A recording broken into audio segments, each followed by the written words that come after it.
하나님 말씀 보시겠습니다. 하나님 말씀은 누가복음 4장 5절부터 8절까지 말씀입니다. 하나님 말씀은 누가복음 4장 5절부터 8절까지 말씀, 신약성경 제 성경으로는 93페이지입니다.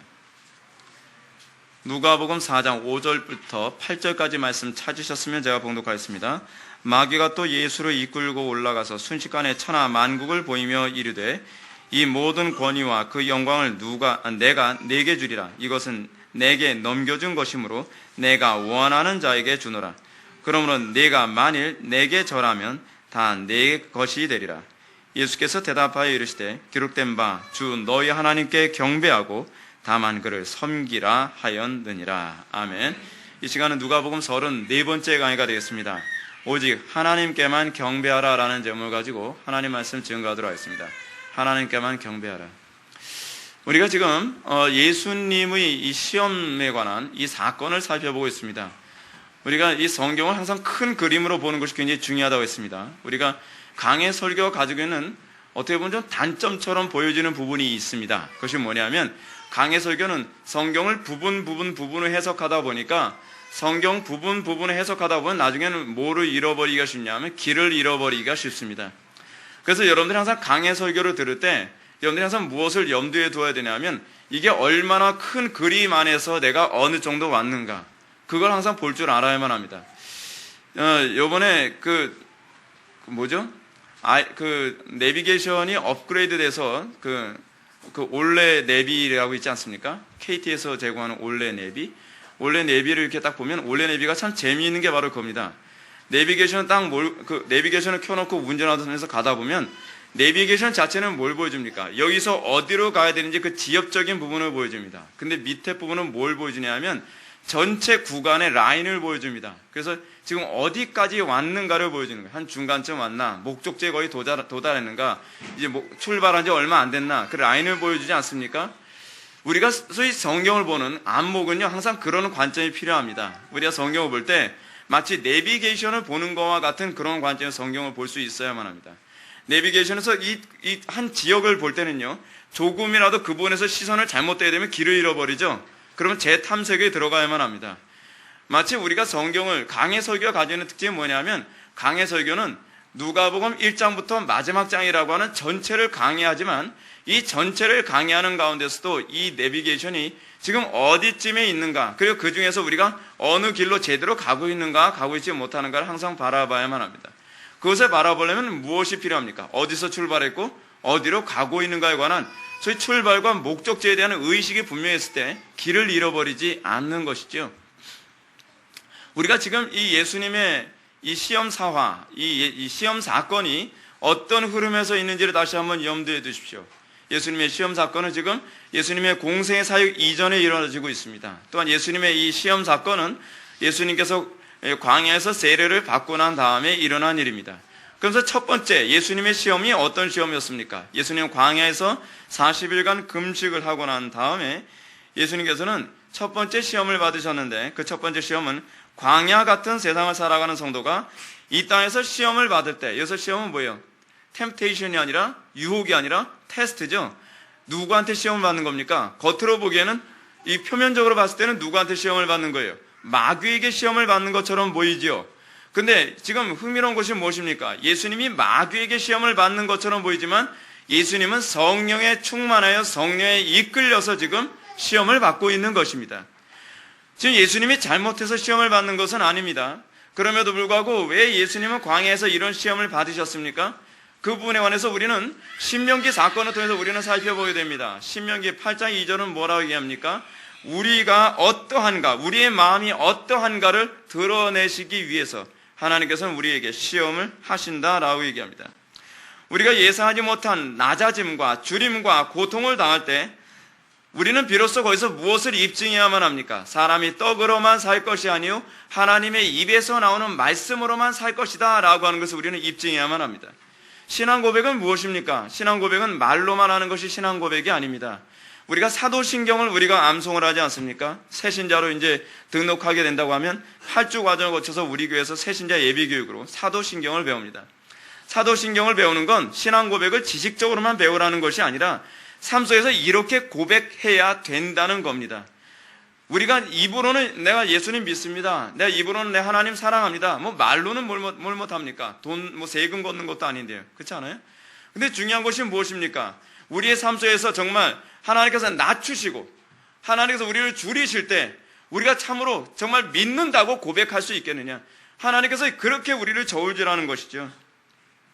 우리는 말로만이 아니라 삶을 통해서 내 신앙이 정말 하나님께 있음을 고백하기를 원하시는 것입니다. 이 고백을 통해서 우리가 믿음 안에 있는지 또는 믿음 밖에 있는지를 입증해야만 합니다.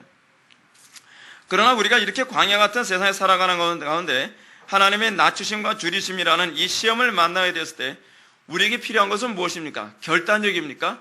아니면 정신력입니까? 아니면 우리의 의지력입니까? 아니죠.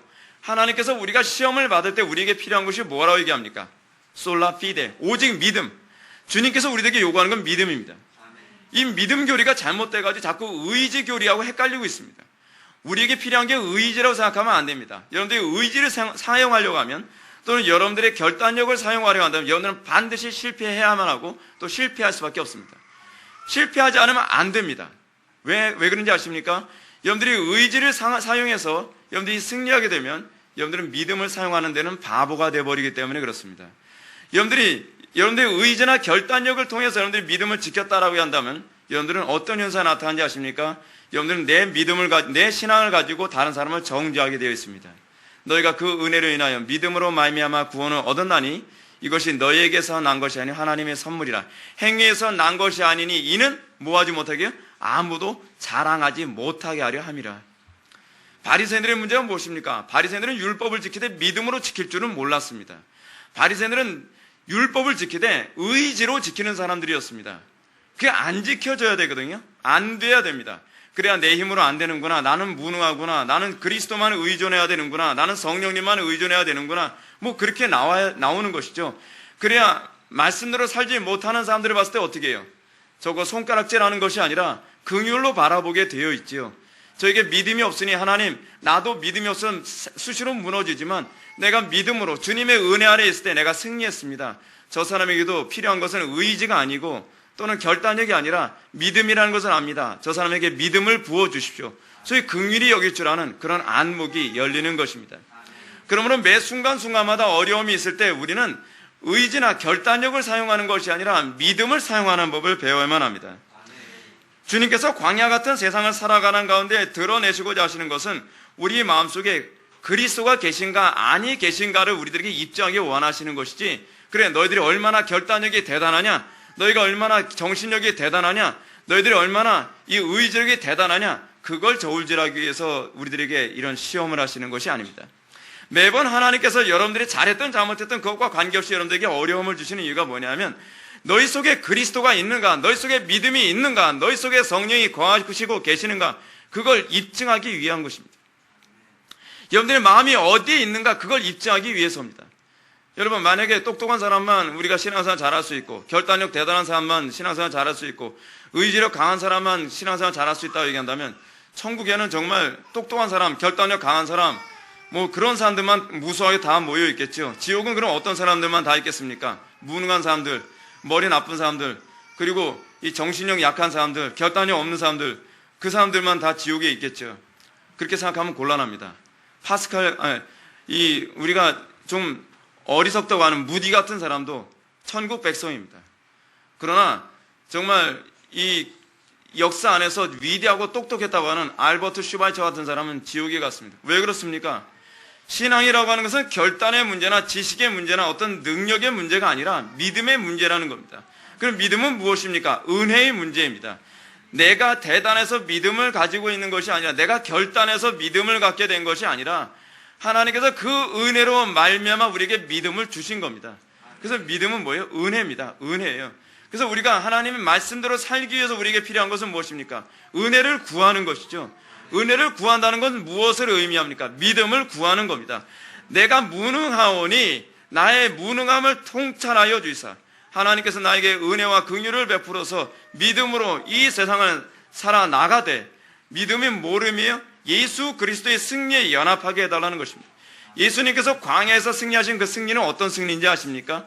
아무리 정신력이 강한 사람도, 아무리 의지력이 강한 사람도, 아무리 결단력이 뛰어난 사람도 사실은 이길 수 없는 시험입니다. 그것이 광야 시험이 가지고 있는 특징입니다. 그래서 우리들에게 요구하는 것이 무엇입니까? 제가 왜 이렇게 말씀드리냐면요, 여러분, 아담에 관해서 제가 좀 이따 다시 한번 말씀드리겠지만, 아담이 결단력이나 의지나 그렇지만 머리가 나빠서 뱀에게 유혹됐을 거라고 생각하지 마십시오. 아담은요, 인류 최초의 인간으로서 인류에서 가장 지혜롭고 가장 뛰어난 존재였습니다. 여러분, 아담이 그럼에도 불구하고 뱀에게 넘어갔습니다. 아담이 얼마나 뛰어난 존재였습니까? 아담은요, 수많은 동물들의 이름을 지어준 사람이에요. 그렇다고 한다면 여러분, 아담의 머리가 얼마나 뛰어난 머리를 가지고 있는지 아실만하죠. 그럼에도 불구하고 그러니까 하나님의 형상으로 부여함을 받아서 창조된 최초의 인물로서 가장 완벽한 존재로 창조된 존재예요. 그런 아담조차도 뱀의 유혹에 퍼펙트하게 넘어가 버려 말았어요. 이게 무슨 얘기라는 거예요? 우리가 이 세상에서 사단의 유혹을 이기고 우리가 믿음으로 살아가야 된다고 하는 이 얘기는 그냥 뭉퉁그려서 생각해야 될 문제가 아니라는 거예요. 이거는 모름이에요. 이거는 이 세상의 천하 누구라도 믿음이 없이는 넘어설 수 없는 것이라는 걸 얘기하는 거예요. 예수님께서 최초로 뱀과의 전쟁에서 이기셨습니다. 광야에서 승리하셨습니다. 그래서 예수님께서 고백하셨던 것이 무엇입니까? 사람이 떡으로만 살 것이 아니요 하나님의 입에서 나오는 말씀으로만 살 것이니라. 이 고백에 통해서 마귀를 물리치심으로 말미암아 예수님 개인의 승리로 끝나는 것이 아니라 소위 예수 그리스도를 믿음으로 영접한 모든 사람이 그 예수 그리스도의 승리에 연합하여져서 우리 힘으로는 이길 수 없으나, 우리 힘으로는 날마다 넘어질 수밖에 없으나 우리가 믿음으로 예수 그리스도와 연합하기만 하면 우리는 그 승리에 연합할 것이라는 것을 믿는 것, 소위 이것이 신앙인 것을 믿으시기 바랍니다. 그래서 우리가 하나님의 은혜라는 것을 고백하기 원하시는 것이죠.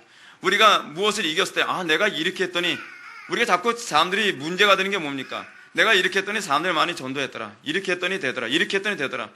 여기에는 꼭 주어가 누굽니까? 하나님이 아니라 항상 나죠. 내가 이렇게 하니까 됐더라. 왜 내가 이렇게 하니까 됐더라라고 하는 현상이 나타납니까? 내 무능에 대한 자각이 제대로 안 된 것이죠. 내 삶 속에서 나타나는 수많은 승리가 내 의지와 내 결단력으로 됐다고 착각을 하는 것이든지, 그렇지 않으면 내 무능을 제대로 자각하지 못한 겁니다. 근데 나는 무능했는데, 나는 이길 수 없었는데, 내가 믿음으로 그리스도를 의지했더니, 내가 기도하면서 하나님의 은혜를 구했더니 하나님께서 나를 이길 수 있도록 해 주시더라. 신적 수동이죠. 내가 이길 수 있게 되었다라고 고백하게 될 때 주어가 바뀌는 거죠. 내가 아니라 주님이 되는 것이죠. 그래서 그럴 때 우리가 뭐라 해요? 은혜라고 고백할 수 있는 거예요. 은혜라고. 근데 우리가 은혜라고 고백하지 못하는 이유가 항상 거기에 있는 겁니다. 믿음을 사용하는 법을 잘 몰랐을 때, 결단력이 신앙이라고 생각했을 때, 의지력이 신앙이라고 생각했을 때, 그래서 우리는 자꾸 하나님의 영광을 자꾸 도둑질하는 그런 오류에 자꾸 빠지게 되는 것입니다. 이런 관점에서 볼 때 우리가 예수님의 광야 시험을 예수님 한 개인의 단회적 사건으로만 이해하는 것은 어떤 면모로 보나 매우 위험한 것이 아닐 수가 없습니다. 왜냐하면 우리가 만일 예수 그리스도의 광야 시험을 나의 현실적 승리와 무관하게 생각을 한다면 이런 문제가 발생하죠. 나는 날마다 쓰러지고 넘어지고 맨날 죄를 범합니다. 그래서 우리는 이렇게 얘기하죠. 나는 죄를 범하고 나는 무너지지만 그 예수님의 승리 때문에 나는 그 덤탱이로 그냥 얼렁뚱땅 그냥 이긴 거로 쳐주시겠지. 하나님께서 그렇게 어영부영하신 분이 아닙니다. 또 어떤 식으로 이해하기 쉽습니까? 예수님의 승리를 내 의지로 연합해야 된다고 생각하는 사람들이 문제가 있습니다. 예수님의 승리를 내 의지와 내 결단력과 내 정신력으로 연합해야 된다고 하는 사람들 중에서 주로 나타나는 사람들이 어떤 사람인지 아십니까? 예수님이 40일 금식기도를 하셨으니 나도 40일 금식기도해야 된다. 무서운 사람입니다. 이 40일 금식기도에서 이게 안 돼야 되거든요. 내 힘으로는 도무지 안 돼. 그래야 사람이 좀 겸손해지는데, 이 한국 사람들은 전 세계에서 가장 독한 사람들만 다 모여서 살아가지고, 제가 아는 분 같은 경우에는 40일 금식기도를 3번인가 5번인가 한 분도 있어요. 한 3번인가 5번이니까 치아가 다 빠져요. 몸에 영양분이 다 빠졌어요. 근데 문제가 뭐냐면 자기 정신력으로 40일 금식기도를 몇 번 그렇게 하고 나니까 웬만한 목사님들은 배는 게 없는 거예요. 다 우습게 보이는 거예요. 아예 명함에다도 그런 걸 써놓고 다니지 않습니까? 40일 금식기도 3번 했다. 이게 내 힘으로 안 돼야 돼요. 내 능력으로 안 돼야 돼요. 그래야지 하나님의 은혜다, 은혜다. 그 은혜를 찬송케 하려 함이라고 얘기하는 이 성경 구절이 이해가 되어지는데, 뭐 은혜요? 내가 인내를 대단히 이래 악물고 그냥, 예? 반드시 40일 금식 해내고 만다, 그냥. 이런 식으로 하는 아니까 문제가 되는 거죠. 문제가 되는 거예요. 그러니까 여러분, 예수 그리스도께 우리가 믿음으로 연합하는 이 믿음의 교리가 무엇인지 알지 못하면 우리는 지독할 정도로 잔인해집니다. 우리가 이 믿음의 교리가 얼마나, 이 칭의론이 망가져서 믿음 교리가 얼마나 망가졌는지 오늘날 기독교는 믿음 얘기하면서 가톨릭적입니다. 끊임없이 다른 사람의 의지와 다른 사람의 성격에 관한 문제를 가지고 정죄하게 되는 경우가 많이 있죠. 우리가 이런 관점을 염두에 두고 예수님께서 받으셨던 두 번째 시험을 살펴보도록 하겠습니다. 5절과 6절의 말씀을 보시겠습니다. 마귀가 또 예수를 이끌고 올라가서 순식간에 천하 만국을 보이며 이르되 이 모든 권위와 그 영광을 내가 네게 주리라. 이것은 내게 넘겨준 것이므로 내가 원하는 자에게 주노라. 아멘. 예수님께 대한 첫 번째 시험을 실패한 마귀는 이제 두 번째로 다른 것으로 예수님을 시험합니다. 자, 근데 이 재미있는 게 뭐냐면 사단은 예수님을 템프테이션, 유혹하는 거죠. 그렇죠?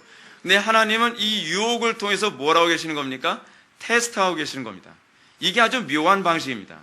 하나님은 절대로 유혹하지 않으십니다. 그러나 하나님은 우리를 테스트하십니다. 근데 하나님께서 우리를 테스트하시는데 어떻게 테스트하시냐 하면 유혹이라는 방법을 허용하셔서 테스트하시기도 하신다는 거예요. 그러니까 우리가 이 미묘한 이 방식을 잘 염두에 두셔야만 합니다. 마귀는 이제 예수님을 이끌고 두 번째 이 유혹을 하는데, 두 번째 유혹이 뭐냐면 천하 만국을 보여줍니다. 이 두 번째 시험은 이 마태복음에서, 여러분 이 예수님의 시험이 마태복음에도 나오고 그리고 누가복음에도 나오죠. 근데 마태복음과 누가복음에 나오는 예수님의 시험의 이 부분이 약간씩 다릅니다. 뭐가 다르냐면 순서가 달라요. 순서가. 오늘 우리가 살펴보는 예수님의 이 두 번째 시험은 마태복음에서는 세 번째 시험으로 기록되어지고 있습니다. 그러면 우리는 자꾸 이 성경 무엇을 오해하는 사람들이 이렇게 생각하죠. 아니 성경에 오류가 없다고 하는데 왜 예수님의 이 기록이 마태복음과 누가복음이 이토록 차이가 납니까? 여러분 이거는 오류의 문제가 아니라 그랬죠. 무슨 문제라 했습니까? 마태가 가지고 있는 신학과 누가 가지고 있는 신학 때문에 그들이 이 예수님의 이 유혹받은 사건을 역사적인 방법으로 설명할 것이냐, 그렇지 않으면 신학적인 방법으로 설명할 것이냐에 관한 차원에서 차이가 나는 거예요. 차이가. 그래서 지금 마태복음은 어떤 식의 접근하고 있냐면 신학적 접근에서 예수님의 이 유혹 사건을 순서를 바꿔놨어요. 의도적으로. 예수님의 시험 사건에서 두 번째 사건을 세 번째로 밀어놓음으로써 무엇을 유도하고 있냐면 시간 순서와 관계없이 시험의 설명에 따라서 점층적으로 기록하면서요. 이 무엇을 강조하기 원한 거냐면 소위 예수님의 이 시험의 핵심은 하나님만 경배해야 된다라고 하는 것을 초점을 맞추기 위해서 시험의 순서를 바꿔놓은 거예요. 근데 누가복음은 다르죠. 여러분 누가복음은 기록 방식부터가 어떻게 돌아갑니까? 데오빌로라고 하는 사람한테 내가 이 일의 순서대로 당신에게 전한다 라고 얘기하지 않습니까? 그래서 마태복음, 그러니까 누가복음과 이 사도행전은요, 역사 기록 방식을 기록하고 있어서 어떤 특정한 사건을 현실적으로 증거해 주는데 많은 관점이 부여되어 있어서요. 그래서 누가복음은요, 이 사실의 순서 또는 시간의 순서에 부합하게 기록되어 있습니다. 다시 본문으로 돌아갑시다. 우리가 본절을 볼 때 누가는 마귀가 예수님을 어디로 끌고 가는지를 분명하게 언급하고 있지 않습니다. 이게 바로 누가복음과 또 마태복음의 차이예요. 근데 마태복음은 예수님을 어디로 끌고 왔다 얘기를 하고 있냐면 산으로 끌고 왔다라고 했어요. 그 산도 어떤 산이요? 지극히 높은 산. 그럼 이 지극히 높은 산이 어떤 산이냐? 여러분 궁금하죠? 이 지극히 높은 산이 어떤 산인가에 관해서 어떤 신학자는 이건 헬몬산이다 라고 얘기하는 사람도 있고 어떤 사람은 느보산이다 라고 얘기하고 있는데 중요한 것은 성경이 이 헬몬산인지 느보산인지를 언급하고 있지 않다고 한다면 관심 갖지 말아야만 합니다. 우리가 자꾸 성경에서 언급하지 않은 부분 가지고 이게 어느 산일 것이다, 어느 산일 것이다 자꾸 추측하는 경향이 많이 있는데요. 그건 잘못된 것입니다. 칼빈이 가지고 있는 신학적 통찰력이 뭡니까? 성경이 가라고 하는 데까지 가고 성경이 멈추는 데서 멈추며 성경이 침묵하는 데서 침묵하라. 성경이 언급하고 있지 않으면 우리는 거기에 관심 갖지 않아야만 합니다. 어떤 사람은요, 마귀가 예수님을 지극히 높은 산에 끌고 올라간 후에 어떤 식으로 천하만국을 보여줬느냐, 뭐 이거 가지고 또 관심 갖는 사람도 있습니다. 왜냐하면 아무리 높은 산에 올라가도 천하만국을 한순간에 다 볼 재간이 없죠. 그렇죠? 왜냐하면 지구는 둥그니까요. 지구가 둥글기 때문에 아무리 높은 산에 올라가서 본다 할지라도 보는 데는 한계가 있습니다. 그럼 어떻게 천하만국을 다 보여줬겠느냐? 어떻게 보여줬을까요? 어떤 분은 이렇게 생각합니다. 순간적으로 환상으로요, 전 세계를 다 보여줬을 거라는 거예요. 지금은 차이나, 지금은 코리아, 뭐 이런 식으로 쫙 보여줬을 거라는 거예요. 그렇게 보여주셨을까요? 그래서 뭐 1초에 뭐 5,600개 필름이 쫙 돌아가듯이 그렇게 보여주셨을 거라는 거예요. 그거 자꾸 상상하면 곤란합니다. 우린 모릅니다. 그러나 가능합니다. 왜냐하면 이것은 우리의 영역이 아니라 신적인 영역이기 때문에 어떻게 했을지 우리가 우리의 경험이라는 관점으로 자꾸 해석하려고 하는 오류에 빠져서는 안 됩니다. 소위 이성주의의 문제가 뭔지 아십니까? 이성주의자들은 자꾸 자기 이성이 납득되도록 성경을 해석하려고 하다 보니까 자꾸 오류로 빠져나간다는 사실입니다.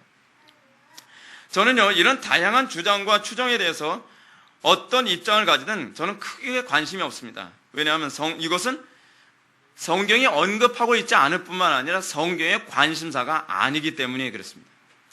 마태나 누가는요, 예수님의 시험 사건을 기록하면서 예수님이 어느 산에서 시험 받으셨느냐 관심 없습니다. 예수님이 어떻게 천하만국을 볼 수 있었을까 관심 없습니다. 이 독자들에게요, 이 부분에서 아무런 관심을 갖고 있지 않다는 거예요. 우리는 여기서 한 가지 명심해야 될 것이 있습니다. 그것은 성경을 읽는 우리는 항상 제가 이제 강해 설교의 특징이 이거예요. 강해 설교는 뭐예요? 강해 설교는 여러분한테 재미있게 얘기를 해주는 데 관심이 없어요. 강해 설교는 본문의 관심이 무엇이냐를 여러분에게 설명해 주는 거예요. 그래서 강해 설교가 어렵다고 하는 이유가 뭐냐면, 강해 설교는 본문의 기록 의도를 끄집어내서 이것을 여러분의 소위 엑세지저스와 에이스지저스라고 해서 이것을 처음에 주석을 해서 여러분들에게 어떻게 적용해야 될지 이것까지 다 관심을 가져야 되거든요. 그래서 이 본문을 통해서 과연 누가는 무엇을 얘기해 주기 원하는 것인가, 이거에 관심을 갖는 거죠. 자, 여러분, 그럼 믿음이란 무엇입니까? 제가 여러분들한테 이 강해 설교와 관련해서 믿음에 관한 정의를 내려볼게요. 믿음이란 무엇이냐면 성경이 믿어야 될 것이라고 얘기한 것만 믿는 겁니다. 그러니까 믿어야 될 것을 믿고요, 믿어서는 안 되는 것을 믿지 않는 게 믿음입니다. 그러니까 우리는 믿어서는 안 될 것도 막 송두리째 다 믿어가면서 이거 믿음이라고 생각해요. 무슨 얘기냐면, 여러분, 강단에서 하나님의 말씀이라고 선포되어지는 것 중에 잘못된 교리나 또는 잘못된 가르침이 있을 수 있습니다. 그거는 목사님이 선포하시는 거니까 무조건 아멘 할렐루야 다 받아들이면 되겠죠? 아니에요. 여러분, 베레아 교인들이 보여줬던 것처럼 우리는 하나님의 말씀이 그러한가 그렇지 아니한가를 분별하여 그것이 하나님의 말씀이면 그것을 믿되, 하나님의 말씀이 아니면 믿지 않는 것, 이것이 신앙입니다.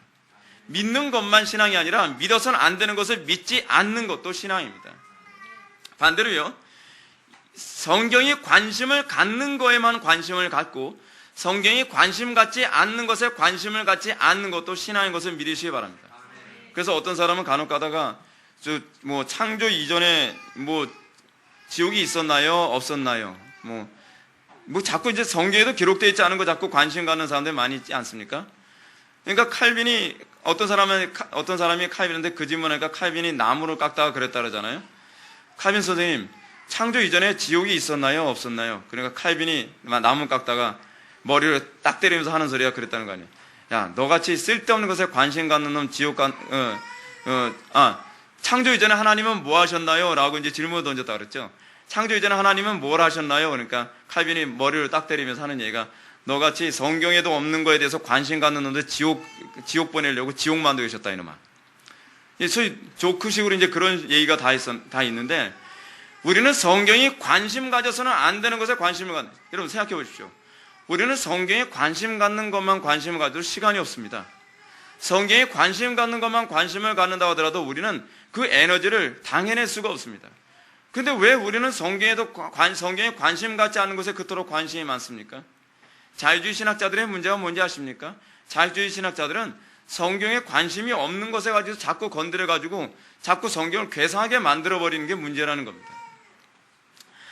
따라서 우리가 성경을 읽을 때 성경이 무관심하게 취급하는 것은 우리의 호기심이나 관심을 만족시키기 위해서 집중하려는 유혹을 물리칠 줄 알아야만 합니다. 이것은 성경의 기록자이신 성령님을 존중하는 올바른 태도이기도 합니다. 여러분들이 다른 사람들과 대화를 나눌 때도 그렇지 않습니까? 제가 어떤 얘기를 합니다. 어떤 얘기 쭉 하는데 그 얘기의 핵심에는 관심이 없고 자꾸 주변 거 가지고 자꾸 물어보면 어떻게 됩니까? 정말 얘기하기가 싫죠. 지금 나는 그걸 지금 얘기하려고 하는 것이 아니라 지금 이 얘기를 하기 위해서 이걸 잠깐 설명하고 있는데 왜 자꾸 얘기를 딴 데로 끌고 가니? 라고 얘기해야 되잖아요. 우리가 성경을 읽을 때도 성경이 관심을 갖고 있는 핵심적인 것에 우리의 초점을 맞출 때 그때 믿음이 자라는 거예요. 그때 사고가 좀 더 깊어지게 되는 것입니다. 그러면 오늘 이 부분을 통해서 성경이 말하고자 하는 것이 도대체 무엇이겠습니까? 이 질문에 대답하기 위해서 우리가 가져야 될 관심은 이 유혹이 옛 아담과 옛 이스라엘이 받았던 유혹과 그대로 오버랩, 그대로 일치하고 있다는 사실입니다. 그러면 이 유혹이 옛 아담이 받았던 유혹과 어떻게 일치한다고 할까요? 오늘 이 부분이 아주 좀 흥미롭습니다. 오늘 보면 6절에 보면 사단이 예수님께 이 모든 권위와 그 영광을 내게 주리라 라고 합니다. 이 유혹은요, 최초에 인류였던 하와가 선악을 알게 하는 나무의 실과를 따먹게 되던 당시에 받았던 유혹과 그대로 일치합니다. 이 부분 여러분 잘 정시 집중하십시오. 왜냐하면 여러분들 이 하와가 받았던 유혹이 아주 독특한 유혹입니다. 하나님은요, 최초의 인류였던 아담 하와를 위해서 그 에덴 동산 중앙에 뭘 심어 놓으셨습니까? 선악을 알게 하는 나무의 실과와 생명나무 실과를 심어 놓으셨죠. 자, 그럼 여러분 우리가 상식적으로 생각해 보십시오. 상식적으로 생각했을 때 동산 중앙에 나무 두 그루를 심어 놨습니다. 여러분들 같으면은 눈 뜨자마자 자고 일어나자마자 뭐부터 먹겠어요? 생명나무 실과 먼저 따먹고 하루를 시작하고 싶지 않겠어요? 그렇잖아요. 그럼 뭐 멀리 있는 것도 아니에요. 자, 그런데 이상한 것이 무엇이냐면 동산 중앙에 생명나무 실과와 선악을 알게 하는 나무의 실과가 있었는데 하와는 생명나무의 실과를 따먹지 않고 선악을 알게 하는 나무의 실과를 따먹었다는 거예요. 약간은 상식적으로 이해가 안 되죠. 상식적으로 이해가 안 되는 부분은 우리가 반드시 묵상이 필요하다는 것을 의미합니다. 그럼 왜 그랬을까요? 하나님께서 틀림없이 뭐라고 말씀하시냐면 생명나무의 실과를 따먹으면 영원히 살겠고 선악을 알게 하는 나무의 실과를 따먹으면 정령 죽으리라라고 죽음을 선언하셨습니다. 여기서 영원히 죽지 아니하리라는 영생의 약속은 어떤 면으로 볼 땐 무엇과 관련되어집니까? 여러분, 영원히 죽지 않는다는 건 사실 누구에게만 해당돼요? 피조물에게 해당이 안 되죠. 영원히 죽지 않는다는 건 사실 하나님께만 해당되는 얘기입니다. 그러니까 영원히 죽지 아니하리라라고 하는 이 얘기는 다른 말로 얘기한다면 하나님처럼 됨과 관련되어진 표현이에요. 그런데 교묘하게도 하와가 이 선악을 알게 하는 나무의 실과에 어슬렁대니까 사단이 하와에게 접근해서 이렇게 얘기합니다. 하나님의 말씀을 뒤바꿔 버려요. 근데 이것이 오늘날도 여러분들에게 오는 도전과 똑같습니다. 하나님의 말씀을 뒤바꿔서 의심하도록 하는데 영생은 생명나무의 실과가 주는 게 아니라 선악을 알게 하는 나무의 실과가 주는 거야 라고 사실은 유혹을 한 거예요. 하나님처럼 되리라 라고 하는 얘기예요. 자, 그럼 이 말은 바꿔서 얘기하면 뭘 얘기하는 겁니까? 생명나무의 실과가 죽음을 줄 수도 있다라고 하는 가능성을 은연중에 사단이 던지고 있는 것이죠. 사단은 하나님께서 금하신 열매를 먹으면 그들이 하나님처럼 될 것이라고 함으로써 하나님을 마치 아담과 하와에게 생명과 죽음을 뒤바꿔 놓고 그리고 죽음으로 인도하는 분인 것처럼 그렇게 교묘하게 속이고 있는 겁니다. 여러분, 십자가가 바로 그거예요. 십자가가. 사단이 끊임없이 어떤 식으로 여러분들을 유혹합니까? 십자가야말로 유일한 생명의 길이라고 얘기하죠. 성경이 얘기하는 게 그거예요. 십자가만이 유일한 생명의 길이라고 얘기해요. 근데 사단은 끊임없이 여러분들에게 뭐라 얘기합니까? 십자가는 죽음의 길이라고 얘기하죠. 그리고 오히려 뭐라 얘기해요? 우상 숭배는 뭘 얘기해요? 멸망이죠. 죽음이죠. 근데 끊임없이 사단은 뭐라 얘기합니까? 아니, 너희가 우상을 숭배하면 정령 살리라. 너희가 하나님처럼 되리라. 뉴에이지 운동이 무엇입니까? 뉴에이지 운동이 다 그거예요. 결국 우상을 숭배함으로써 네가 하나님처럼 되리라요. 다. 끊임없이 태초의 아담 때서부터 지금까지 계속 오는 그 거짓말이라는 게 뭐냐면 생명을 죽음의 길로, 죽음을 생명의 길로 끊임없이 거짓말을 던지는 거예요. 자, 우리는 여기서 항상 고민을 하죠. 우리는 우리의 안목으로 봤을 때 십자가가 죽음으로 보입니까? 아니면 우상 숭배가 죽음으로 보입니까? 우리는 우상 숭배가 죽음으로 안 보여요. 문제가 이거예요. 여러분, 선악을 알게 하는 남의 실과의 특징이 무엇이라고 했습니까? 부함직도 하고 먹음직도 하고 그 영원히 살게 해줄 것 같이 보이는 거예요. 그게 선악을 알게 하는 남의 실과의 특징이에요. 근데 생명남의 실과에 대해서 아무 표현이 없어요. 그러니 알 수가 없죠. 근데 분명한 것은 무엇이냐 하면 딱 봤을 때, 표면적으로 봤을 때 진짜 영생을 줄 것 같이 보여지는 것은 생명나무 실과가 아니었다는 거예요. 선악을 알게 하는 남의 실과가 생명을 줄 것처럼 보였다는 거예요. 그래서 그거에 미혹돼서 넘어간 거죠. 중요한 건 뭐냐면 눈으로 보는 것을 신뢰할 것이냐, 그렇지만 하나님의 말씀을 신뢰할 것인가에 관한 이 문제에 도달하고 있는 거예요. 눈으로 어떻게 보였던 그거와 상관없이 우리는 뱀을 신뢰할 것이냐, 하나님의 말씀을 신뢰할 것이냐라고 하는 이 부분에 기로에 서 있는데, 문제는 무엇이냐면 사단의 말에 귀를 기울였다는 것은 하나님을 신뢰하지 않고 뱀의 말을 신뢰했다는 것입니다.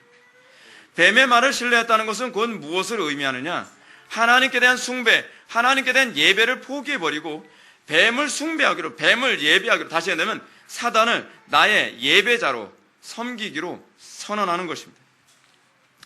이것이 사단이 우리에게 의심을 주는 방식이라는 것을 기억해야 되고, 이것이 우리로는 끊임없이 우상이냐 하나님이냐를 선택하는 방식이라는 것을 기억해야만 합니다. 우리가 눈에 보이는 것 믿으면 안 됩니다. 우리가 하나님의 말씀만을 우리의 유일한 삶의 기준으로 삼는, 우리 대신교단 이 헌법적인 맨 첫 페이지에 뭐가 나와 있어요? 성경 말씀은 하나님의 말씀으로 우리의 삶의 유일한 기준이라고 얘기합니다. 이것이 우리 대신교단이 삼는 신앙의 이 모토예요. 우리는 아무리 주변에서 많은 논리적인 것으로 어떻게 우리가 말씀대로만 사냐, 여러 가지 이유를 대면서 과학적인 논리로, 논리적인 근거로, 철학적인 근거를 가지고 이렇게 살아라, 이것만이 살 수 있는 길이다, 이렇게 하면 가정이 살고, 이렇게 하면 자녀가 잘 되고, 이렇게 하면 앞날이 열리고. 근데 여러분, 세상적으로 봤을 때 그게 맞는 얘기처럼 보여요. 근데 성경이 그렇게 얘기하지 않으면 우리는 그것을 우리에게 죽음을 주는 나무라고 생각을 해야만 합니다. 우리에게 생명을 주는 것은요, 겉으로 봤을 땐 초라해 보일지 모르지만 오로지 하나님의 말씀만이 우리에게 생명을 줄 수 있다는 것을 믿어야만 합니다. 이것이 신앙입니다. 신앙은 여기서 출발하는 것입니다. 제가 언젠가 창세기 강의를 통해서 여러분들한테 말씀드렸던 것처럼 창세기에서 이 두 나무가요, 영생과 영멸을 가져다주는 신비한 마력이 있는 건 아닙니다. 선악을 알게 하는 실과에게 하나님께서 마력을 줘서 그거 따먹으면 죽게 만들고, 생명나무 실과에다 하나님께서 어떤 특별한 마력을 주셔서 그거 먹으면 영생하도록 만든, 무슨 손오공이 따먹으면 무슨 천도복숭아인가요? 그런 거와 같은 게 아니에요. 이것은 상징적인 의미를 가지고 있는 겁니다. 이 두 나무의 실과를 통해서 네가 누구를 예배자로 선택할 것이냐, 네가 누구를 예배할 것이냐, 너의 마음이 어떠한가를 드러내라라고 하는 것입니다. 그래서 제가 아까 여러분한테 말씀드렸죠. 하나님께서는 유혹을 허락하셔서 그걸 통해서 테스트를 하신다 그랬죠. 하나님께서는 뱀의 유혹을 하와에게 허락하시죠. 하나님께서는 하와가 뱀에게 유혹받는 거 알고 계셨어요? 모르고 계셨어요? 알고 계셨죠? 틀림없이 알고 계셨어요. 모르고 계신다면 하나님의 전능성에 문제가 있죠. 그런데 하나님께서 왜 허락하셨느냐? 그것은 네 마음이 어떠한가를 신명기 8장 2절의 말씀처럼 드러내기 위해서예요.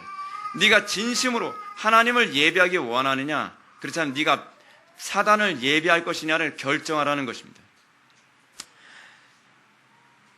자, 그런데 사단의 유혹에 옛 아담과 하와가 어떻게 반응하고 말았습니까? 옛 아담과 하와는 하나님의 말씀보다는 사단, 즉 뱀의 말을 더 신뢰함으로써 선악을 알게 하는 남의 실과를 따먹는 그런 오류에 빠져버리고 말았습니다.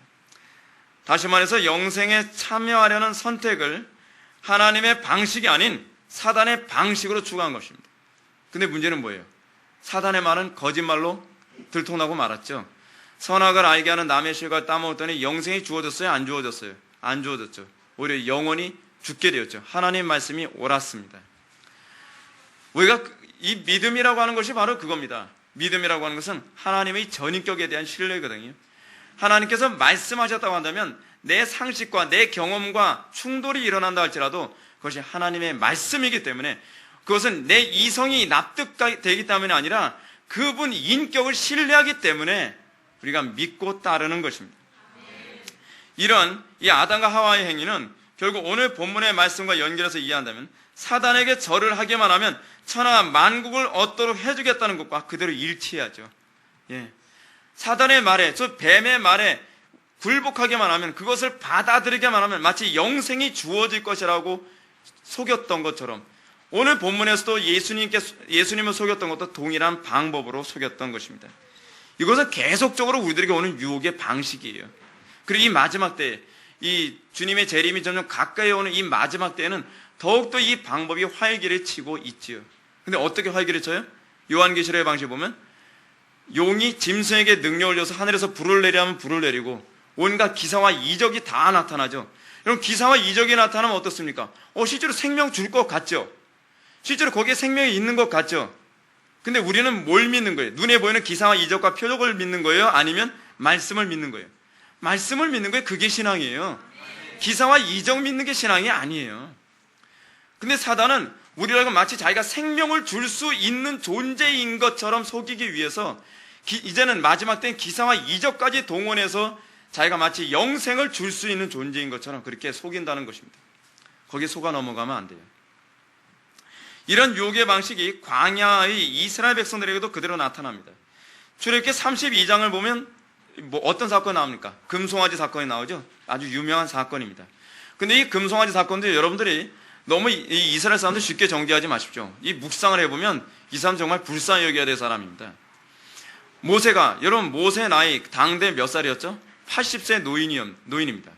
80세 노인이 시내 산에 올라가가지고서 40일 동안 아무것도 안 먹고 거기서 하나님과 독대하고 있다가 올라갔는데 내려오질 않아요. 자, 젊은 사람도 40일 금식하면 이게 죽을 게 뻔해 보이는데 머리 허연 노인네, 나이 80 먹은 노인이 이 시내산에 올라가서 40일이 됐는데 내려오질 않아요. 그러니까 사람들이 어떻게 생각하겠어요? 죽었다. 단순하게 내릴 수 있는 결론이 그거 아니겠어요? 논리적으로 아무리 생각해도 이건 죽었다밖에 다른 얘기가 안 나와요. 왜냐하면 그 이전에 40일 굶어서 살았다는 사람 본 적이 거의 없었을 테니까요. 그러니까 사람들이 어떻게 합니까? 눈에 보이던 영도자, 그들의 지도자가 이제는 살아있을 가능성이 희박하다고 생각하니까 아론에게, 자, 우리를 애굽에서 이끌어낸 신을 만들자. 이제 뭔가 보여야 되는데 보이는 이 영도자가 없어졌으니 이제는 우상이라도 하나 만들자. 근데 그 사람들이 항상 익숙한 우상이 뭐예요? 황소죠, 황소. 이 황소는 애굽에서 그들이 섬겼던 아피스라고 하는 우상을 그대로 형성한 거거든요. 그래서 황소 머리에도 뭐 있어요? 둥근 원반을 달아놨죠. 태양신 숭배하는 거죠. 이 애굽도요, 삼신 숭배 사상인데 삼위일체가 아니라 삼신 숭배예요. 그래서 삼신 숭배 중에서 첫 번째 신이 뭐냐면 라라고 해서 태양신이거든요. 그래서 황소 머리에다가 이 둥근 원판을 달아서 태양신 숭배의 상징을 만들어서 이는 우리를 애굽에서 인도해낸 여호와로다라고 여호와를 거기다 투영시켜서 하나님을 마치 황소처럼 능력 있는 신인 것으로 그렇게 투영해서 이렇게 신상을 만들었습니다. 자, 그들은 그렇게 신상을 만들어서 어떻게 합니까? 그들은 이제 눈에 보이는 이 신상에 절을 하기만 하면, 그리고 이 신상을 섬기기만 하면 우리는 애굽으로 돌아간다고 생각을 해요. 흥미로운 게 그게 아니에요. 그들은 애굽으로 돌아가기 위해서 황소를 만든 게 아니에요. 그들은 어디로 가기 위해서 황소를 만들었어요? 가나안 땅에 가기 위해서요. 흥미로운 것이 뭐냐면 지금 여러분 아담과 하와 얘기들 방금 여러분도 들으셨고 또 이 출애굽 얘기를 잘 들어보시면 공통점이 있습니다. 뭐냐면 영생을 얻느냐 또는 가나안 땅에 들어가느냐고 하는 문제에 있어서는 똑같아요. 아무런 차이가 없어요. 근데 하나님을 통해서 영생을 얻겠느냐 또는 마귀를 통해서 영생을 얻겠느냐 또는 여호와를 통해서 가나안 땅에 들어가겠느냐 황소 신상을 통해서 가나안 땅에 들어가겠느냐에 관한 문제예요. 지금 여기서 문제는 가나안 땅에 관심이 없다는 게 아니에요. 오늘날 교회 안에 있는 교회 나오는 사람들 수많은 사람들 있죠. 그 사람들 천국 다 가겠다 그래요. 그죠? 다 예수 믿고 천당 가겠대요. 천당 간다고 하는 것은 다 일치를 봐요. 근데 문제가 뭐예요? 꼭 하나님을 통해서 천당 가냐는 거예요. 꼭 말씀대로 살아야만 천국 가냐는 거예요. 꼭 곧이곧대로 신앙생활 해야만 천국 가냐는 거예요. 그건 아니라는 것이죠. 오늘날 교회 안에 이 수많은 사람들이 이런 식으로 신앙생활하고 있지 않습니까? 꼭 그렇게 해야만 천국 가나요? 꼭 이렇게 십자가를 꼭 져야만 천국 가나요? 결국 천국만 가면 되는 거 아니에요? 다 그런 식으로 생각을 하고 있죠. 영생만 얻으면 되는 거 아니에요? 생명나무든 선악을 알게 하는 나무의 실과든 내가 보기에는 더 맛있는 거 먹어서 영생 얻으면 더 좋지 않겠어요? 내가 생각하기에는 아피스 이 황소에게 절을 하더라도 가나안 땅에 들어가게만 하면 되는 것 아니에요? 오늘날 교인들이 왜 이렇게 점점 타락합니까? 예수 믿는다고 하면서 천국 가겠다고 다 모여들었는데 왜 사람들이 옛날 우리의 신앙의 선배처럼 살지 않을까요? 왜 오늘날 이 시대 사람들은 마치 우상을 숭배하더라도 천국만 간다면 되는 식으로, 그러니까 오늘날 교회에서 어떻습니까? 천국만 보내주기 위해서 사람들에게 맨날 하는 얘기가 뭐예요? 예수 믿고 복 받고, 예수 믿고 성공하고, 예수 믿고 병 낫고. 소위 우리 속에 있는 우리가 항상 숭배하는 이 우상에 대한 집착으로 날마다 몰아가고 있지 않습니까? 오늘날 사단이 우리를 유혹하는 방법이 그거예요. 뭐로 가도 천국만 가면 된다는 얘기입니다. 뭐로만 가도 천국만 가면 된다. 자, 그렇다고 한다면 이제 문제는 점점 더 심각해집니다. 이것이 종교통합운동으로 가는 이유예요. 우리가 어차피 예수를 흐리멍덩하게 믿더라도 천국만 간다는 것에 관심을 갖고 있다 보니까 이게 좀 더 포괄적으로 느슨해지기 시작합니다. 자, 우리만 천국 가나? 아니죠. 불교도 극락 간다 그러지 않습니까? 천주교도 천국 간다 그러지 않습니까? 이슬람도 천국 간다고 하지 않습니까? 힌두교도 천국 간다고 하지 않습니까? 자, 결국 모든 사람들이 가고자 하는 목표점은 똑같다. 그러나 그들이 숭배하는 신만 다르다 뿐이다. 그렇다고 한다면 우리만 옳다고 하지 말자. 결국 우리만 옳다고 하지 말자라고 하는 얘기가 왜 나오냐? 나부터도 흐리멍덩하게 예수 믿으니까요. 나부터도 예수를 정확하게 믿는 게 아니니까 꼭 이렇게 정확하게 예수 믿으면 천국 간다는 말은 사실은 나한테도 거슬리는 얘기가 돼버린 거예요. 예배당에 나오고 있지만. 그러니까 어떻게 해요? 그러면 천주교도 구원이 있다. 천주교 사람들도 구원받는다고 인정해주자. 불교, 이슬람, 힌두교, 그래, 모든 종교는 결국 천국이라고 하는 동일한 목표를 향해서 가고 있지 않느냐. 중요한 것은 천국이다. 우리가 어떤 신을 섬기든 우리가 결국 천국에 간다고 하는 목표점은 똑같지 않느냐라고 하는 결론에 가고 마는 것이죠. 근데 이것이 예나 지금이나 항상 사단이 우리를 지옥으로 이끌어가는, 영원히 죽게 만드는, 선악을 알게 하는 남의 실과를 따먹는 쪽으로 인도하는 아주 교활하고 아주 교묘한 방법이었다는 것을 여러분들은 아셔야만 합니다. 이런 유혹의 방식이 바로 예수님께서 받으신 시험입니다. 사단은 예수님께서 이 땅에 오신 목적을 누구보다도 잘 알고 있었습니다. 근데 예수님께서 이 땅에 오신 목적이 무엇이었습니까? 이 땅에 이 모든 세상을 다시 회복하는 것, 하나님의 소유로 다시 회복하는 것, 그죠? 그것이 예수님이 이 땅에 오신 목적이죠. 그러니까 사단이 천하만국을 다 보여줍니다. 자, 다 봤지? 자, 근데 이 천하만국은 이미 내 소유가 됐어요. 어떻게 사단의 소유가 됐죠? 아담과 하와가 범죄함으로 말미암아 소유권이, 그래서 이 세상 임금을 누구라고 합니까? 사단이라고 얘기하는 것이죠. 근데 이 세상 임금인 사단이 그 소유권을 이렇게 얘기합니다. 다 거짓말이죠, 사실은요. 네가 나에게 절만 한다면 굳이 십자가 져가면서 고난 당해가면서 죽어가면서까지 그 어려운 방법으로 이 세상을 소유할 필요가 있겠니? 그럴 필요 없다는 거예요. 더 쉬운 방법이 있다. 더 보암직도 하고 먹음직도 하고 지혜롭게 할 만큼 탐스러운 방법이 있다. 그게 뭐예요? 나에게 절 한 번만 하면 된다. 나에게 절만 한다면 이 모든 천하만국을 너에게 다시 다 돌려주겠다라고 얘기합니다.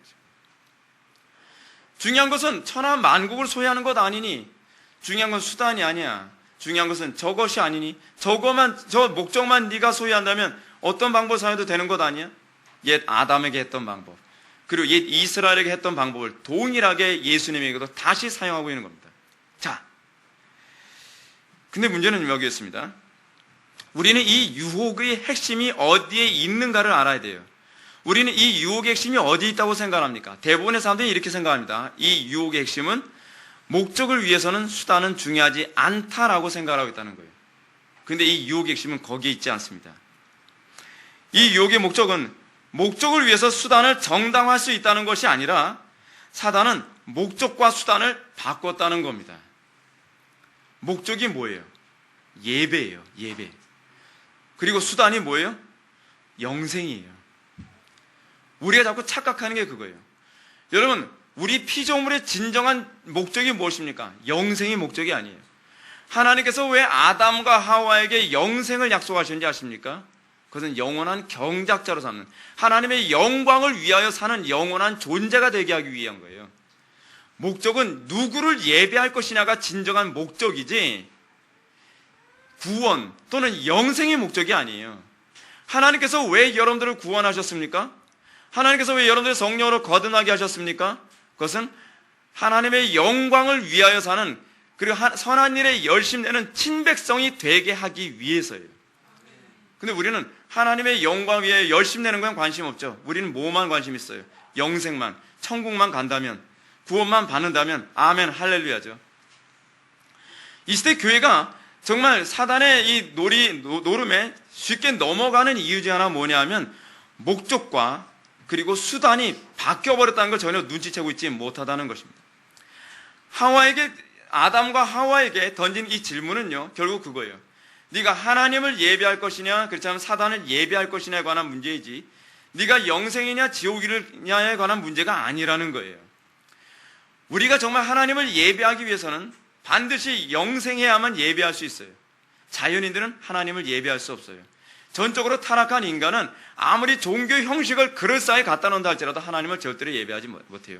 왜냐하면 그들은 하나님과 원수된 상태이기 때문에, 그들은 전적으로 타락한 존재이기 때문에 그래요.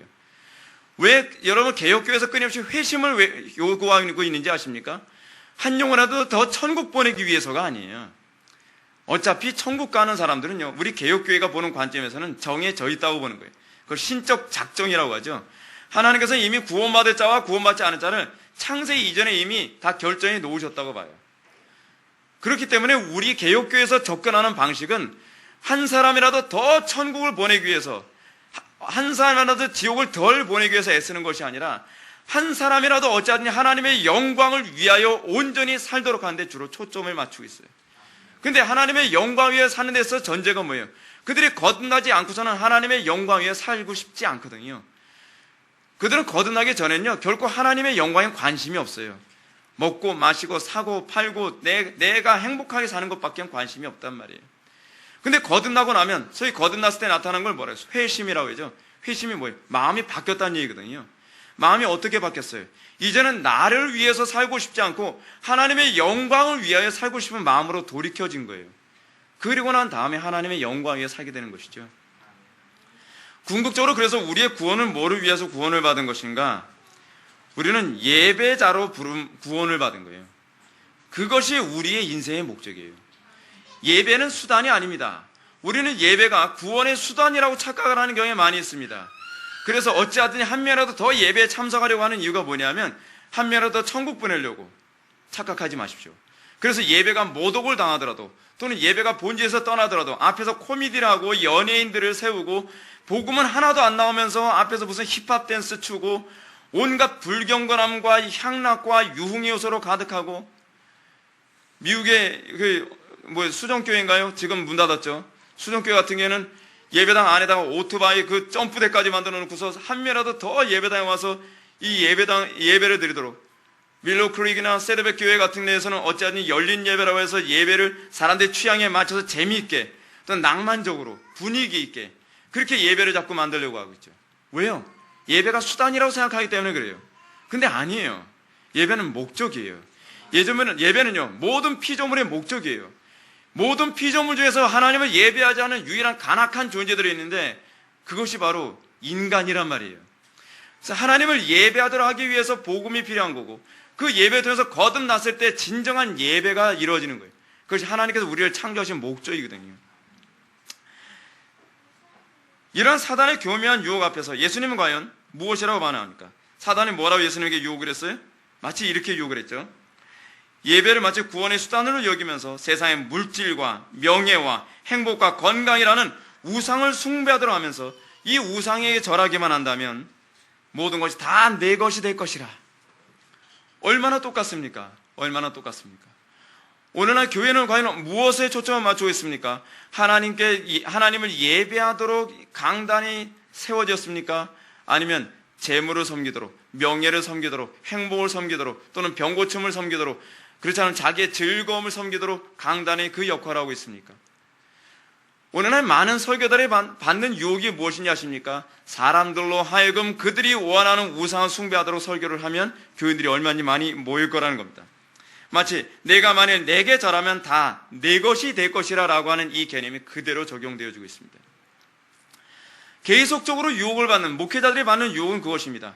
교인들이 무엇을 원하는지를 보고, 교인들이 행복하길 원하고, 교인들이 마음이 편하기를 원하고, 교인들이 예배 시간에 위로받기를 원하고, 교인들이 예배를 통해서 뭔가 좀 세상적인 소망을 얻기 원하고, 교인들이 예배를 통해서 뭔가 이 세상적으로 성공하거나 출세할 수 있는 방법을 얻기를 원하고, 그것만 제공한다면 얼마든지 교회는 많이 차게 될 것이다. 사실입니다. 그러면 교회는 많이 찹니다.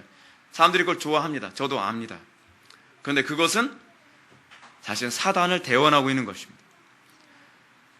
애석하게도 오늘날 강단은요, 마치 강단의 설교는 여호와 하나님만 예배하라 라고 설교를 하는 것이 아니라 내가 만일 사단에게만 절하면 다 내 것이 될 것이라 라고 설교하는 것과 진배 없는 그런 끔찍한 설교가 강단에서 쏟아지고 있다는 사실입니다. 이런 사단의 교묘한 유혹 앞에서 예수님은 이렇게 대답하십니다. 예수께서 대답하여 이르시되 기록된 바 주 너의 하나님께 경배하고 다만 그를 섬기라 하였느니라. 예수님의 대답은 너무나도 명쾌합니다. 예수님의 핵심을 알고 계십니다. 내가 온 목적은 단지 이 세상을 다시 회복하기 위함이 아니라 예배의 회복이다 라고 선언하고 계시는 것입니다. 주 너의 하나님께 경배하고 다만 그를 섬기라. 이것이 핵심입니다. 예수님은 당신의 사역의 핵심이 인류를 다시 되찾는 것이 아니라 인류가 하나님을 예배하게 하는 데 있다는 것을 단호하게 말씀하신 것입니다. 그리고 인류를 다시 회복하는 목적은 그들로 하여금 하나님을 예배케 하는 것이다 라고 하는 소위 예배가 궁극적인 목적이라는 것을 지금 선언하고 있는 것입니다. 어떻게 보면 순환 논리 같죠. 그런데 이 순환 논리가 바로 기독교의 논리 전형입니다. 이 순환 논리는 독특한 것이 뭐냐면 우리가 바르게 예배했을 때 구원이 발생하고요. 회중 중에서 구원이 발생하고요. 그리고 회중 중에서 발생한 구원은 반드시 바른 예배로 간다는 것입니다. 이것이 기독교의 순환 논리입니다. 그래서 항상 중심은요, 구원이 있지 않고 예배에 있어요. 하나님을 섬기고 하나님을 예배하고 하나님을 영화롭게 하고 하나님을 높여드리는 것, 거기에 초점이 있습니다. 영혼 구원은 목적이 아니라 하나님을 참되게 예배하는 백성 되게 하기 위한 수단입니다. 과거 옛 아담과 옛 이스라엘이 착각했던 것이 이것이었습니다. 그들은 영생의 목적이고 가나안 땅의 목적이라고 생각했습니다. 그래서 그들은 영생을 위해서 선악을 알게 하는 남의 실과를 따먹는 쪽을 선택했고, 그들은 가나안 땅을 위해서 아피스 같은 우상에게 절하기를 주저하지 않았습니다. 오늘날 우리는 어떻습니까? 쉽게 천국 가기 위해서 우리는 너무나 쉬운 방법, 십자가 이외의 다른 방법으로 영생할 수 있는 방법을 추구하지 않습니까? 사형리, 전도 폭발, 이상한 방법, 트레스티아스, 알파, 수많은 성경에도 없는 수많은 방법을 가지고서 영생에 갈 수 있는 쉬운 방법들을 수도 없이 만들어내고 고안해내고 있습니다. 예배의 대상은 적당히 해도 된다. 중요한 건 내가 구원받았냐고 하는 문제이다. 항상 사람들의 관심이 그거 아닙니까? 내가 얼마나 하나님 앞에 바르게 예배하고 있느냐는 별로 관심이 없고, 그래서 내가 구원받았다는 건가요? 제가 답답해하는 게 그겁니다. 아니, 구원 이전에 당신이 정말 바르게 예배하고 있느냐를 항상 관심을 가지십시오. 그럼 여러분들이 구원받았냐 구원받지 않았냐는 쉽게 입증되어지고, 바르게 예배하고 있다면 그때서부터 내가 이제 구원받은 자의 증거가 나타난다고 생각하면 되는 겁니다. 우리의 항상 관심이, 제가 아까 말씀드렸죠, 순환 논리라고요. 우리가 예배에 집중하면 구원은 자동적으로 따라와요. 어떤 사람이 구원을 받습니까? 하나님을 참되게 예배하거나 하고자 하는 자가 주의 이름을 부르죠. 주의 이름을 부르는 자는 구원을 얻으리라고 얘기하지 않았습니까? 주의 이름을 부른다는 것이 뭘 의미합니까? 하나님을 참되게 예배한다는 얘기거든요. 하나님을 참되게 예배하고자 하는 욕구도 없는 사람이, 그러니까 나는 오늘 예배는 개떡같이 해놓고 나서, 그러니까 내가 구원 받았나요? 구원받지 않았나요? 그걸 저한테 물어보면 어떻게 할까요? 중요한 것은 내가 하나님 앞에 참되게 예배하고 있는가, 예배하지 않는가, 내가 참으로 주의 이름을 부르고 있는가, 내가 참되게 정말 주님의 영광에 줄이고 목마른 상태인가 아닌가에 관해서 항상 질문을 던져야 되는 문제죠. 그리고 나면 성경이 틀림없이 약속하고 있는 것처럼 누구든지, 여기는 제한이 없습니다. 누구든지 주의 이름을 부르는 자는 구원을 얻으리라. 그렇습니다. 주의 이름을 부르는 자, 주님을 참되게 예배하고자 하는 자에게 하나님께서는 그들에게 구원을 베풀어 주실 것을 믿으시기 바랍니다. 왜요? 구원이 수단이기 때문에 그래요. 그가 참되게 예배하기 원하는 그 열정을 채워줄 수 있는 것은 그들에게 구원이 임할 때에라야만 그것이 가능하기 때문에 그렇습니다. 그들은 하나님께서 피조물을 창조하셔 선택하신 목적이 하나님을 자발적으로 참되게 예배하도록 한다는 것을 알지 못했습니다. 그것이 옛 아담과 옛 이스라엘의 문제였습니다. 그래서 여러분, 신약의 교회의 특징은 뭐라고 얘기합니까? 신약의 교회는 즐거이 하나님께 헌신하는, 즐거이 하나님께 예배하는 새로운 백성들의 창조입니다. 그것이 교회입니다. 오늘처럼 바르게 예배하라 그러면 인상 팍팍 쓰는 그런 것이 교회가 아니에요. 진정한 예배는 무엇이냐면 핍박과 고난과 환난을 당하더라도 나는 즐거이 기뻐하며 하나님을 찬양하고 예배하는 것입니다. 제가 언젠가도 여러분한테 말씀드렸던 것처럼 북한에서 정말 그 혹독한 박해 가운데서도 예수 믿은 사람들이 그들이 예수 믿는다는 이유 때문에 그들이 붙잡혀서 고난당할 때 그들이 어떻게 당합니까? 전에 이 김일성이 있을 때 당시 그런 얘기 제가 말씀드렸었죠. 김일성이가 가는 곳마다 고속도로를 항상 낸다고요. 고속도로 내기에서 포크레인으로 땅을 파지 않습니까? 땅을 파는데 지하에서 예배드리던 기독교 신자들이 발각돼 버렸죠. 갑자기 빛이 들어오니까 거기서 지하에서만 계속 수십 년을 살아오던 목사님 눈이 멀어버렸습니다. 사람들은 강제로 다 끌려 나왔습니다. 그리고 그 사람들에게 질문을 던집니다. 너희들 예수 믿을 거야, 안 믿을 거야? 여러분, 우린 자꾸 이렇게 생각하죠. 이 위기를 모면하기 위해서 예수 안 믿는다고 해도 한 번 구원받은 사람은 뭐 구원에 이탈 없는데, 그러면서 우리 어떻게 합니까? 예수 안 믿어요, 예수 안 믿어요. 그래서 또 딴 데서 예수 믿는 그런 방법을 사용하죠. 이 사람들은 그러지 않습니다. 왜요? 이 사람들은 즐거이 하나님을 예배하는 자들이었기 때문에. 우리는 절대로 예수님을 부인할 수 없습니다. 나를 위하여 십자가에 못 박혀 돌아가신 그 고귀한 피를 흘리신 예수님 위해서 내가 어떻게 예수님을 서운하게 해드릴 수 있겠습니까? 내가 어떻게 예수님을 또다시 십자가에 못 박는 그런 불경스러운 죄를 저지를 수 있겠습니까? 내가 어떻게 그분의 마음에 또다시 내가 못질할 수 있겠습니까? 나는 그럴 수 없습니다. 그러자 인민군들은 그렇게 합니다. 다 눕히라고. 아스팔트에다 눕힙니다. 롤러로 하나씩 깔아뭉개 죽입니다. 얼마나 잔인하냐 하면 아이들부터 깔아뭉개 죽이는 거예요. 부모들이 예수를 부인하게 하기 위해서요. 근데 그 사람들 중에서 아무도 비명을 지른 사람이 없답니다. 그들은 찬송을 불렀습니다. 하늘 가는 밝은 길이 내 앞에 있으니. 그들의 찬송 소리가 비명을 대신했습니다. 그것이 신약의 교회의 특징입니다. 신약의 교회는 구원을 위해서 예배가 필요한 존재들이 아니라 예배를 위해서 구원받은 존재라는 것이 그렇게 입증되어집니다. 그들을 통해서 하나님의 영광 받으셨습니다. 그리고 그런 모습을 통해서 또 다른 그리스도인이 생깁니다. 핍박을 하는 그 인민군들 중에서 도대체 저 사람들은 무엇 때문에 저렇게 죽어가면서도 하나님을 찬양하는가? 저들이 믿는 하나님은 과연 무엇인가? 이것이 바로 기독교의 구원이 세상의 구원과 다른 이유입니다. 사랑하는 성도 여러분, 오늘 이 시간 우리의 신앙의 목표가 무엇인지를 다시 한번 세우시기 바랍니다. 사단은 끊임없이 우리들에게 요구하는 것이 무엇인지 아십니까? 예배만 타협해라. 그럼 이 모든 것을 너에게 더하여 주겠다. 우리는 예배가 전부라는 것을 잊어서는 안 됩니다. 예배를 타협하면 안 됩니다. 그럼 우리는 전부를 잃습니다.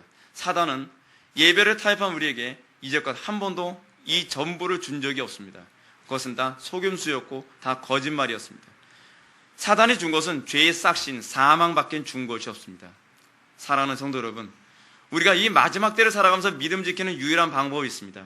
신앙의 소위 핵심이 무엇인가, 신앙의 본질이 무엇인가, 그것은 예배라고 하는 것, 하나님만이 우리의 유일한 예배의 대상이라는 것, 이것을 망각하지 않을 때, 그리고 여러분들의 자녀들에게 그것을 핵심적으로 가르쳤을 때, 우리가 이 마지막 때에도 끝까지 믿음 지키며 하나님께 영광 돌릴 수 있는 거룩한 백성 될 것을 믿으시기 바랍니다. 같이 기도하시겠습니다. 사랑이 많으신 하나님 아버지, 우리 오늘 이 시간 우리의 신앙의 본질이 무엇인지 다시 한번 묵상하게 되었습니다. 우리가 예배를 생명처럼 여기는 새로운 세대가 다시 나타나길 원합니다. 예배를 소홀히 여기며 구원을 우선시 여기는 사단의 유혹에 넘어간 이 세대를 바라보면서 아버지 하나님, 우리가 정말로 예배가 우리의 삶의 목적이고 예배가 우리의 창조의 목적이며 예배가 우리의 구원의 목적임을 다시 한번 묵상하며 예배를 최우선순위로 여기는 새로운 세대가 창조되게 하여 주옵소서. 예수님의 거룩하신 이름으로 기도올렵나이다. 아멘.